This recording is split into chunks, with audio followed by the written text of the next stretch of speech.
प्यार से कहना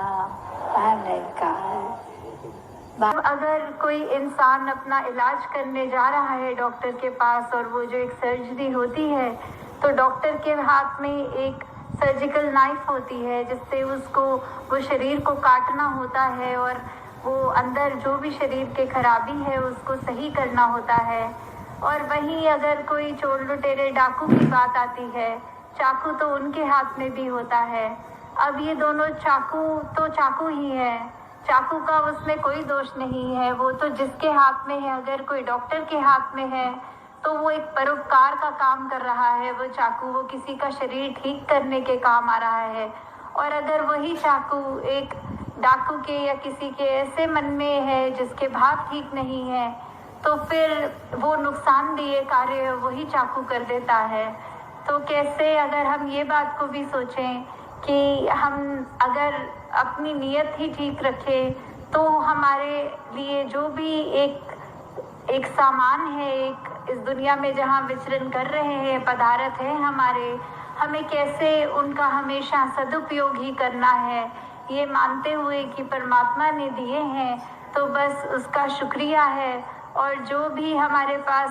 साधन है उसको सिर्फ परोपकार के लिए ही लगाएं। आगे बढ़ता हुआ कि डॉक्टर ने तो फिर उस चाकू से रक्षा करी है एक इंसान की और डाकू ने उसी इंसान को नुकसान दे दिया। तो ये बात ऐसी है कि नियत की ही बात है कि जब एक अच्छा कार्य हमें करना है, हमने उसकी तरफ अपनी ये ध्यान लगाया और सोचा इसको एक रूप दे अच्छा, तो वहीं से ही अगर जिस तरह हम सत्संग में भी आना चाहें तो हम अपने घर से जब निकलते ही हैं सत्संग के लिए तो ही हमारे मन में वो अच्छे सुंदर भाव आते हैं कि आज सत्संग जाना है, कुछ सीखना है, अपनी ज़िंदगी को और बेहतर करना है। तो वैसे ही एक अगर हम यात्रा अपनी कर भी रहे होते हैं उसमें भी हमें ये निरंकार का एहसास लगता है कि टाइम से सत्संग पहुंच जाएं, अच्छे से महात्माओं जो भी बोलेंगे किस रूप में बोलेंगे वो सुनेंगे भी, तो भी हमें अपने उसके बाद सत्संग का जब समाप्ति हो जाएगी तो कैसे वो सब भावों को अपने मन में बिठा के, अपने मन के भावों को शुद्ध करके अपने कर्मों में वो जब तक बातें नहीं डालेंगे तो उसका कोई फायदा नहीं होगा। इसी उदाहरण में भी कि ये एक डाकू की बात है, पर हम इसको किसी भी एस्पेक्ट में देखें, बात सिर्फ इतनी है कि मन अगर हमारा शुद्ध है, हमारी सोच शुद्ध है, तो हमारा एक भाव के बाद हम उसको कर्मों में भी एक शुद्धता डाल सकते हैं। एक इंसान का जो आकार है वो डॉक्टर का भी वही होता है, डाकू का भी वही होता है, एक अच्छे इंसान का भी एक मूर्त, इस दो आँखों, एक नाक, होठ, कान, ऐसा ही दिखता है इंसान वो। पर बात ऐसी आती है कि इंसान को देखकर हम ये जज नहीं कर सकते कि वो कैसा इंसान है।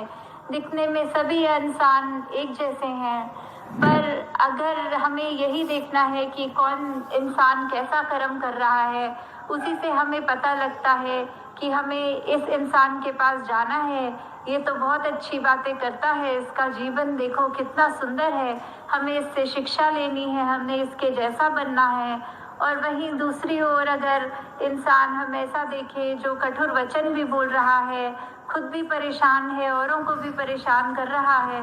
तो हम हरगिज़ उस इंसान के पास नहीं जाना चाहेंगे। तो इंसान ही है, ये 5 तत्व जो है वो हर इंसान में है,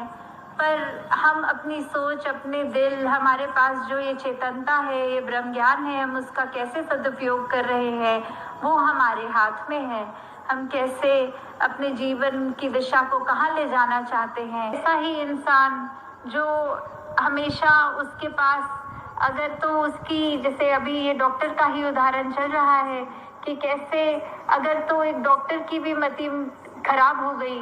तो फिर उसको भी अगर वो सर्जिकल नाइफ मिलेगी तो उसने भी नुकसान पहुंचाना है। और एक अगर डाकू का भी उस समय हृदय में प्रवर्तन आ जाए तो उसने भी वो चाकू हाथ में होते हुए किसी के चोट नहीं पहुंचा सकता।